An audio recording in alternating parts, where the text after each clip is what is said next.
ចំពោះបងប្អូនដែលមានផ្ទៃពោះការពិសាថ្នាំជាតិដែកតាមជាក់វិជាគេឲ្យពិសារយៈពេល6ខែចាពេល3ខែជាងទៀតមុននឹងសម្រាលគេឲ្យផឹកនៅជាតិកាល់ស្យូមចាជំនួយឲ្យកូនមានសុខភាពល្អភ្នែកភ្លឺហើយយើងក៏មុននឹងយើងលេបថ្នាំជាតិដែកចូលពេលមានផ្ទៃពោះយើងត្រូវដាក់ថ្នាំ PCO Care 3ថ្ងៃយើងផឹកតែមួយពូដើម្បីជំនួយគ្រាប់ភ្នែកសក់ជាតិកាល់ស្យូមឆ្អឹងពេលកើតមកវាអត់សូវមានបញ្ហាឈឺស្កាត់អីចំពោះកូនក្មេងដែលគាត់កើតមកភ្លាមហើយមិនសូវស្ពឹកនៅតែសាច់ដុំរបស់ជើងស្កពួនជើងឬក៏កំភ្លើចាបើយើងលេបថ្នាំជាតិដែកសុទ្ធវាអាចបណ្ដាលឲ្យកូនក្មេងឆាប់ក្តៅក្បាលចាវាបណ្ដាលឲ្យឈឺច្រើនចាអញ្ចឹងហើយរយៈពេល6ខែនៃថ្នាំជាតិដែកយើងត្រូវ3ថ្ងៃយើងត្រូវផឹក PCO Care ម្ដងចាតែមួយពូទេណាចា3ថ្ងៃចានៅរក្សាតុល្យភាពកូនឲ្យមានកម្ដៅក្នុងពោះរបស់យើងហើយនឹងរក្សានៅកម្រិតនៃដែលក្មេងកើតមកវាអាសាមានភេនៅលើស្បែកចាវាជំនួយស្បែកកូនក្មេងឲ្យភ្លឺថ្លាភ្នែកហើយទី1វាជំនួយដល់ខួរក្បាលកូនក្មេងមានសក់ផងចាតែ6ខែទេការញ៉ាំថ្នាំជាតិដែកហើយនឹង3ខែមុននឹងសម្រាលគេឲ្យផឹកជាតិកាល់ស្យូមណារក្សានៅឆ្អឹងរបស់កូនក្មេងដែលកើតមកឲ្យមានសុខភាពល្អមិនឲ្យមា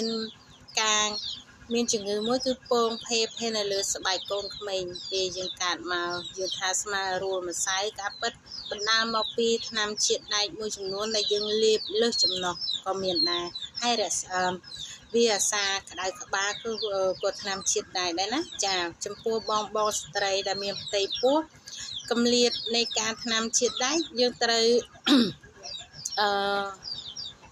លេបរយៈពេល6ខែ3ខែទៀតយើងកាច់ថ្នាំកាល់ស្យូមលេបចាជំនួយកូនណាថ្នាំជំនួយកូនណាកាល់ស្យូមហ្នឹងហើយកម្រិតមួយទៀតការធ្វើអនាម័យនៅអវយវៈផ្លូវភេទណាចំពោះស្ត្រីដែលមានផ្ទៃពោះវាអេកនៅលើផ្លូវភេទរបស់យើងចាគឺអវយវៈផ្លូវភេទវាអាចមានសំណើមមួយយ៉ាងអេកចឹងយើងមួយថ្ងៃយើងជូត3ដង2ដងពេលព្រឹកយើងជូតម្ដងចាហើយបើអីខ្លាំងទៀតយើងជូតម្ដងទៀតហើយមុននឹងយើងចូលសម្រាលនៅពេលយប់យើងត្រូវជូតវាឲ្យស្អាតនៅកន្លែងគៀនផ្លូវភេទរបស់យើងចាក្លៀនរបស់យើងហ្នឹងវាមានសំណើមចាវាធ្វើឲ្យមានផាសុកភាពស្រួលកូននៅក្នុងផ្ទៃពោះរបស់យើងហ្នឹងស្រួលដកដង្ហើមចាกระดาษអនាម័យនេះกระดาษសើមអនាម័យមួយដុំតា3000ឬក៏10000រៀលទេដុំតូចមាន3500រៀលទៅ10000រៀលមានដល់20000រៀលទៀតចាអាហ្នឹងដោយសារកម្រិតពេលដែលកូនកើតមកអ្នកខ្លះអត់សូវសម្អាតវាទៅជាសក់រួញក៏មានដែរជាតំណពូជចឹងហើយបងប្អូនក៏នារីដែលមានផ្ទៃពោះសូមអាសាសម្អាតអវយវៈផ្លូវភេទនឹងផងទី1សក់កូនពេលយើងអត់បានសម្អាតវាទៅជារួញសក់ទៅវិញចាអញ្ចឹងវាអាចធ្វើជាតំណពូជនៅក្នុងតកូលយើងក៏មានអញ្ចឹងអាសាសម្អាតនៅអវយវៈផ្លូវភេទកម្រិតនៃការស្រួលដកដង្ហើមរបស់កូននៅក្នុងផ្ទៃរបស់យើងចាក៏សូមអរគុណដែរចាខ្ញុំវិជ្ជបណ្ឌិតផ្លូវភេទងំចាសូមអរគុណសូមជម្រាបលា